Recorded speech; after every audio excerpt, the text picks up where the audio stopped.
It's Matt Chapman, and I'm here with Valerie Hayden, who is the global head of talent management at Coates, and Val's based in Singapore. Hi, Val. Hey, hi Matt, how are you? I'm not too bad, thanks. It's a real pleasure to be with you. Val, we've known each other for, well, probably almost 2 decades now, following through many Yeah, chapters, right? yes, definitely. It's been a long, I mean, the time goes fast. It's 2 decades, but it goes quite quick. The most fascinating thing about you is just the different sorts of companies and industries and Mm, situations you've passed through, which in my view is the hallmark of a great, well-rounded HR leader. But why don't we start mm. off by you just talking a little bit about your background? Yeah, so look, I've been in Asia now over 20 years. I'm an American by birth. I'm a Singaporean PR, which is the second love of my life, actually, and I've been here quite a long time. I came over to Asia really to round out my international business career that I had started back in the US, and I had done work in Europe and obviously the North American continent, and felt that it was time to experience Asia. And that was really, I think, in my mind, a time of newness for Asia. Back in those days, people were still wondering about Asia, what it was, really how it fit in the overall global economy. And obviously, things have changed a lot since then, and which is one of the reasons why I stayed. There's just so many things that you can learn here and experience while you're here. So I've just fallen in love with the area and consider it home. So tell us more about your role at the moment. Tell us more about Yeah. Coates, and tell us about the size of the company and the coverage as well. Yeah, so Coates is a really, truly global organization. We operate in what we call 7 clusters, that's worldwide. We have almost every nationality in the world who work for us. We are a thread manufacturing company, and we are the world's largest. We are also the world's oldest manufacturing company in the space as well. We're over 260 years old, and we take quite a bit of pride in that. I would say that our employees, in terms of their skills and capabilities, are like any manufacturing firm. We cover all functions. We're a $1 billion company as well. And we are quite proud of what we do and produce. And in particular, right now at the moment, because with thread and production of thread, we do a lot of personal protective equipment. So that has been a big focus for us during this COVID crisis. So you had a bit of a jump start on the way that a lot of the world was going to end up having to work. And in fact, I had a bit of a jump Mm, start as well, you did. working the same way. But you're doing Yeah. this global talent role from home in Singapore. Yeah, so I've been working in a global role now for the past couple years, but I've been with Coates now, this is my 5th year. And back in 2016, we actually closed the Singapore office and went to 100% remote working. So similar to Chapman, I think for me, you guys were a bit of my idol in that and a bit of my mentor in that space as well. So it was new for us, but we have now been in this space for 5 years for everybody who's with the company since then. So it is not new for us, but in the COVID situation, with the number of employees that have had to make that leap, it has been advantageous for me to have had the practice for so long. And Coates, my understanding, and correct me if I'm wrong, was reasonably progressive with the location of different roles in parts of the Yeah. globe anyway, as distinct from where those people were actually necessarily focusing on their roles. Is that the case?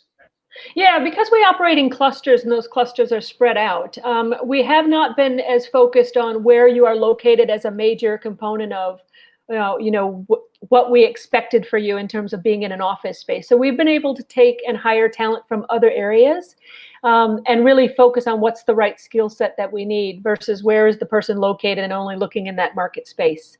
And obviously now that we've seen remote working work, I would say, to a greater extreme in terms of its productivity. We'll probably expand on that in the future as well. And so from my viewpoint as the person who heads up talent, it really does mean that we have an open platform to look for talent anywhere we want. And we do have some thoughts around what is the right places to look for different kinds of talent. So we still want to make sure that we have that connection with our talent, and that we're able to, make sure that the interactions that they'll need for collaboration are still there. So using this time of what we've been through, what are you thinking about as you look to what might happen regarding Mm. talent, both management and attraction as we progress into the future? Yeah. So I think it's an interesting time. I think right now, I think all talent attraction is at a slow pace at the moment. I think for many organizations, we're all looking internally, and we're very much focused on the health and safety of our employees. And with that, we're also thinking about what should our future look like, and what will the new world be. Everybody talks new ways of working, future of work. We are having all of those discussions as well. And we are thinking about what is the right combination for us of what's working right now, things with remote working, shift pattern changes, where the economy's headed, et cetera, and what we will want to do in the future. And it's in process of being discussed. I think many companies right now are doing a lot of discussions around this and thinking about what is the skill set of our current group? Where should we reskill with that group, and where should we upskill? And for us in Coates in particular, we've been on a 3-year journey already to move from industrial to a digital space. So Mm. a lot of our focus on talent management and development has been in that area. So we feel slightly ahead of the game because we had started already with new ways of working a few years back, and we have been embedding those. So, but like any organization, we will need to tweak that now. Yeah. So what sits on your mind as I guess pressing concerns at the moment? I am still, and I think we as an organization are still concerned about the health and safety of our employees. We Mm. are, the whole phase of how COVID-19 has impacted all of the businesses has been different. It has come in waves across the globe, obviously, starting with Asia and then moving west. And so, your plans have had to adapt to what you need to do locally. So there's been a very high local focus. And now that we're starting to reopen in some areas, so in some areas we never shut down, right? I mean, in some it worked differently. But getting our employees to and from work, and making sure that while they're at work, that we provide the right environment and the safest environment has taken on a new sense of urgency. And that is our number one priority, is making sure that we can do as much as we can to maintain the safety of our employees. And how have you been able to sort of dial into that concern and make progress?